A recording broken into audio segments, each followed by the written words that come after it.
بسم اللہ الرحمن الرحیم۔ السلام علیکم ناظرین۔ بیان کیا جاتا ہے کہ زوازان نامی بادشاہ کا ایک وزیر بہت ہی وفادار، نیک اور دانشمند تھا۔ اس کی ان خوبیوں کے باعث بادشاہ بھی اس کی بہت قدر کرتا تھا، لیکن تقدیر الہی سے کچھ ایسا ہوا کہ اس دانا وزیر سے کوئی غلطی ہو گئی کہ انسان خطا کا پتلا ہے۔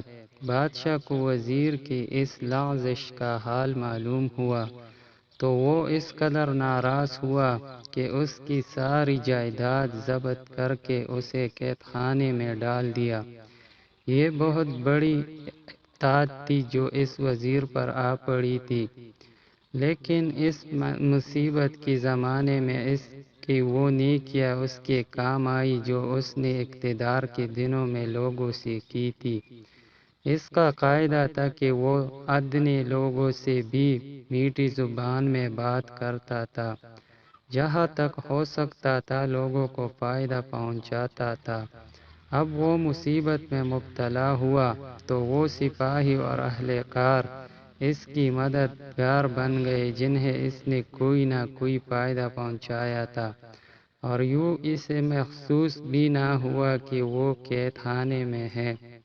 اس دوران میں ایک واقعہ یہ ہوا کہ پڑوسی ملک سے بادشاہ نے اپنی ایک خاص آدمی کے ہاتھ اس وزیر کے نام ایک خط بھیجا، اور اس میں لکھا کہ یہ جان کر ہمیں بہت زیادہ افسوس ہوا ہے کہ تم جیسے قابل قدر اور نیک وزیر کو تمہارے بادشاہ نے ذلیل کیا ہے۔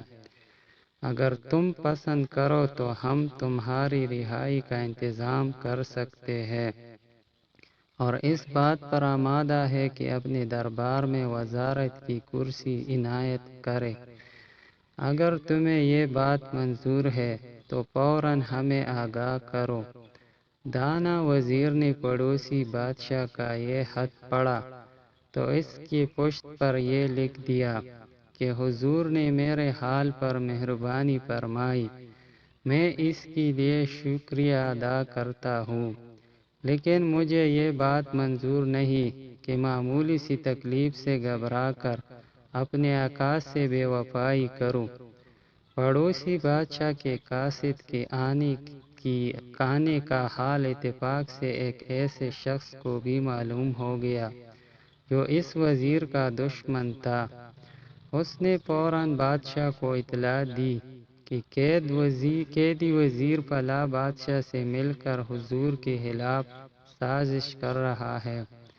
بادشاہ نے سپاہی بھیج کر اس قاصد کو گرفتار کرا لیا جو وزیر کا جواب لے کر جا رہا تھا۔ اس نے فیصلہ کر لیا کہ اگر یہ بات سچ نکلی تو وزیر کو فوراً قتل کرا دوں گا، لیکن جب دوسرے بادشاہ کا خط اور اپنے وزیر کا جواب پڑھا تو سارا غصہ ٹھنڈا ہو گیا۔ اس پر وزیر کی وفاداری پوری طرح ظاہر ہو گئی، اور اس نے اسی وقت اس کی آزادی کا حکم لکھ دیا۔ وزیر قید خانے سے رہا ہو کر آیا تو بادشاہ نے پہلے سے زیادہ اس کی عزت کی، اور خلعت عطا کرنے کے علاوہ اس بات پر افسوس کا اظہار کیا کہ غلط فہمی کی وجہ سے اسے ناحق تکلیف پہنچائی۔ وزیر نے کہا کہ حضور خیال نہ فرمائے، مجھے جو تکلیف پہنچی ہے میری تقدیر میں لکھی تھی۔ خدا کی مرضی اور مشیت کے بغیر تو پتہ بھی نہیں ہلتا۔ رنج مخلوق سے اگر پہنچے، ایسی حالت میں رکھ خدا پہ نظر، بھلا یقیں ہے اسی کا سب یہ نظام، وہی دیتا ہے رنج راحت ڈر۔ تیر اگرچہ کماں سے چلتا ہے، کماندار کا مگر یہ ہنر وضاحت۔ اس حکایت میں حضرت سعید رحمۃ اللہ علیہ کامیاب زندگی گزارنے کا بہترین طریقہ بیان کیا ہے۔ اور وہ یہ ہے کہ انسان اپنے آپ کو ہر قسم کی برائیوں سے پاک رکھے اور جہاں تک ہو سکے حلق خدا کا خیر خواہ بن کر رہے۔ ایسی زندگی گزارتے ہوئے اگر کسی قسم کی افتاد بھی آ پڑے تو جن لوگوں کے ساتھ احسان کیا ہو وہ اسے تنہا نہیں چھوڑتے۔ ناظرین، آپ سے گزارش ہے کہ اگر آپ کو یہ کہانی پسند آئی ہے تو ہمارے چینل کو سبسکرائب کریے۔ شکریہ۔